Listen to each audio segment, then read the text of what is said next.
तो file transfer protocol हम discuss कर रहे थे। इंटरनेट ये एप्लीकेशन लेयर प्रोटोकॉल का प्रोटोकॉल है फाइल ट्रांसफ़र प्रोटोकॉल। तो कोई भी फाइल अगर आपको किसी नेटवर्क के थ्रू ट्रांसफ़र करनी है, मतलब नेट के थ्रू कोई फाइल ट्रांसफ़र करनी है सिंपल भाषा में, तो वहाँ पे एफटीपी प्रोटोकॉल काम में आता है। और ये पे दो प्रकार के कनेक्शन बनाता है। पहला कनेक्शन है कंट्रोल कनेक्शन और दूसरा है डेटा कनेक्शन। तो कंट्रोल कनेक्शन में पहले यूज़र का ऑथेंटिसिटी चेक किया जाता है कि कोई ऑथेंटिकेट यूज़र ही है या नहीं है, और जब उसकी ऑथेंटिसिटी कंफर्म हो जाती है उसके बाद डेटा कनेक्शन बनाया जाता है जिससे कि फाइल आराम से ट्रांसफ़र हो सके। SMTP simple mail transfer protocol, जैसे अगर आप जीमेल से हॉटमेल या याहू मेल यानी कि एक ईमेल सर्वर से दूसरे ईमेल सर्वर पे आप मेल भेजना चाह रहे हैं वर्ल्ड के किसी भी सर्वर के साथ, तो वहाँ पे एसएमटीपी प्रोटोकॉल यूज़ होता है। नेक्स्ट लेयर जो थी ट्रांसपोर्ट लेयर थी, उसके अंदर 3 इम्पॉर्टेंट प्रोटोकॉल्स पढ़ेंगे। टीसीपी यानी transmission control protocol, UDP user datagram protocol और एससीटीपी यानी स्ट्रीम कंट्रोल ट्रांसमिशन प्रोटोकॉल। देखिए फर्स्ट टीसीपी जो है वो एक कनेक्शन ओरिएंटेड प्रोटोकॉल है। मतलब पहले क्या करेगा, ये सेंडर से रिसीवर के बीच में कनेक्शन बनाएगा।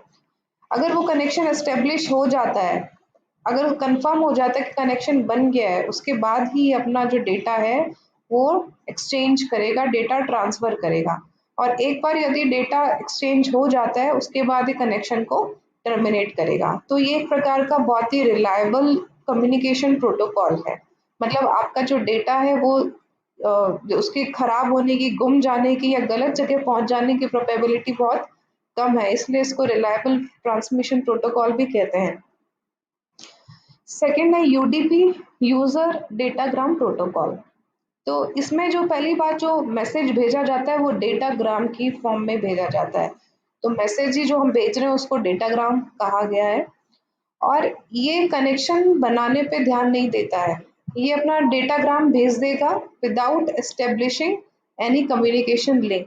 और फिर डेटा एक नोड से दूसरे नोड पे पहुंच के फिर देखेगा कि आगे वो कौन सा पाथ ले। तो उस ये सब हाथों हाथ डिसाइड होगा कि कौन सा पाथ से डेटाग्राम जाएगा। यानी कि पहले से कोई कम्युनिकेशन लिंक नहीं बनाया गया है, वो डेटाग्राम अपना पाथ देख के अपने अकॉर्डिंग ही सेंडर से रिसीवर तक पहुंचाएगा। तो अब क्योंकि इसके अंदर कोई कनेक्शन नहीं बना हुआ है, कोई कम्युनिकेशन लिंक नहीं बना हुआ है, तो ये एक प्रकार का अनरिलायबल प्रोटोकॉल है। क्योंकि इसमें डेटाग्राम हो सकता है आपका गलत जगह पहुंच जाए या फिर मिस हो जाए या फिर डुप्लीकेट हो जाए, यानी एक डेटाग्राम एक से कई 2 बार 3 बार रिसीव हो जाए। और ये सब प्रॉब्लम किस लिए है, क्योंकि कम्युनिकेशन लिंक नहीं बनाया गया है। नेक्स्ट है एससीटीपी स्ट्रीम कंट्रोल ट्रांसमिशन प्रोटोकॉल। तो इसमें दोनों की ही प्रॉपर्टीज हैं, यूडीपी की भी है और टीसीपी की भी है। दोनों की जो मिक्स प्रॉपर्टीज है वो इसके अंदर है। टीसीपी की क्या प्रॉपर्टी है कि सबसे पहले ये कनेक्शन बनाएगा। तो क्योंकि अब पहले कनेक्शन बनाएगा उसके बाद मैसेज को भेजेगा, तो अपने आप ही जो कम्युनिकेशन है एक रिलायबल कम्युनिकेशन है, क्योंकि इसमें भी जो आपका डेटाग्राम है वो मिस होने के चांस बहुत कम है।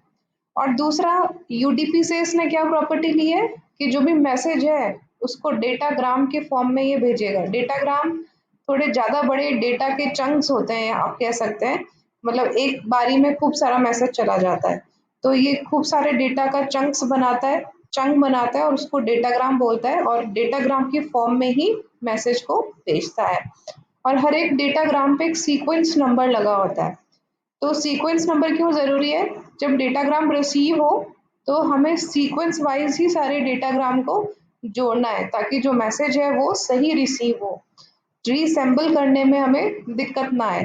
तो इसमें डेटाग्राम में एक सीक्वेंस भी लगी होती है, और जब डेटाग्राम पूरा सही पहुंच जाता है रिसीवर पे तो कनेक्शन को टर्मिनेट कर दिया जाता है। तो एक रिलायबल कम्युनिकेशन भी है।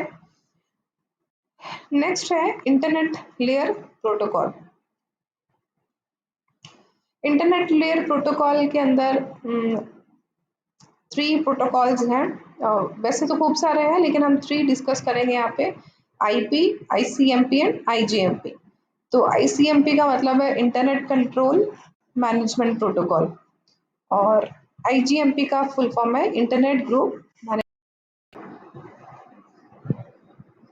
तो देखिए इंटरनेट प्रोटोकॉल जो है ये एक ऐसा प्रोटोकॉल है जो कि जो डेटा पैकेट्स हैं उनकी राउटिंग के लिए रिस्पॉन्सिबल है। मतलब किस रूट से डेटा पैकेट्स जाएंगे और उसमें प्रॉपर एड्रेसिंग है या नहीं। एड्रेसिंग मतलब सेंड कौन कर रहा है, रिसीव कौन कर रहा है, उन दोनों के एड्रेस होने चाहिए, यानी प्रॉपर आईपी एड्रेस होना चाहिए पैकेट पे। और कौन सा रूट वो फॉलो कर रहा है ये भी आईपी इंटरनेट प्रोटोकॉल का काम है। तो अगर ये दोनों चीज़ें सही होती हैं तो जो पैकेट है, डेटा पैकेट है, वो आराम से नेटवर्क पे ट्रैवल कर सकता है और सही डेस्टिनेशन पे पहुंच सकता है। जो डेटा इंटरनेट पे पास हो रहा है, जो ट्रैवल कर रहा है, उसको हम स्मॉल पीसेस में तोड़ देते हैं, जिसे हम डेटा पैकेट्स कहते हैं। और हर एक पैकेट के साथ एक आईपी एड्रेस लगा दिया जाता है, आईपी इंफॉर्मेशन लगा दी जाती है।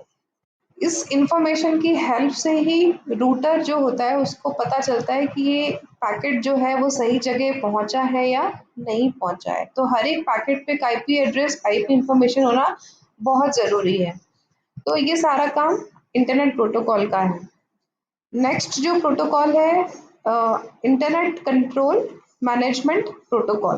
देखिए ये क्या चेक करता है कि जो नेटवर्क है वो रीचेबल है या नहीं, या फिर जो आपका होस्ट है जिसके साथ आप कम्युनिकेट करना चाह रहे हो वो रीचेबल है या नहीं है। और या हम कह सकते हैं कि उसके साथ कोई कनेक्शन एस्टेब्लिश हुआ है या नहीं। तो कनेक्शन चेक करने के लिए जो प्रोटोकॉल यूज होता है उसको बोलते हैं इंटरनेट कंट्रोल मैनेजमेंट प्रोटोकॉल। और ये पिंग यूज करता है। देखिए पिंग क्या होता है, पिंग एक रिक्वेस्ट, एक मैसेज सिग्नल होता है जो कि सेंडर से रिसीवर को भेजा जाता है, ये चेक करने के लिए कि दोनों के बीच में कनेक्शन एस्टेब्लिश हुआ है या नहीं हुआ है। तो जो सेंडर पिंग कर रहा है वो एक्सपेक्ट करता है कि जो रिसीवर है वो एक रिस्पॉन्स दे उसे। तो जो आईसीएमपी है वो पिंग का यूज करता है और आईपी एड्रेस का यूज करता है, क्या चेक करने के लिए कि कोई कनेक्टिविटी अवेलेबल है या नहीं है, दो दो नेटवर्क के, दो होस्ट के बीच में कनेक्टिविटी अवेलेबल है या नहीं है। आईजीएमपी, आईजीएमपी का थर्ड जो प्रोटोकॉल है, आईजीएमपी मतलब इंटरनेट ग्रुप मैनेजमेंट प्रोटोकॉल। तो देखिए ग्रुप मैनेजमेंट है यानी मल्टीकास्टिंग। ग्रुप मैनेजमेंट मतलब एक सिंगल पैकेट है, एक सिंगल इंफॉर्मेशन है जिसको हमें कई सारे यूजर्स को एक साथ सेंड करना है। तो उनके साथ कनेक्शन एस्टेब्लिश हो रखा है या नहीं हो रखा, उसको चेक करने के लिए आईजीएमपी प्रोटोकॉल यूज किया जाता है।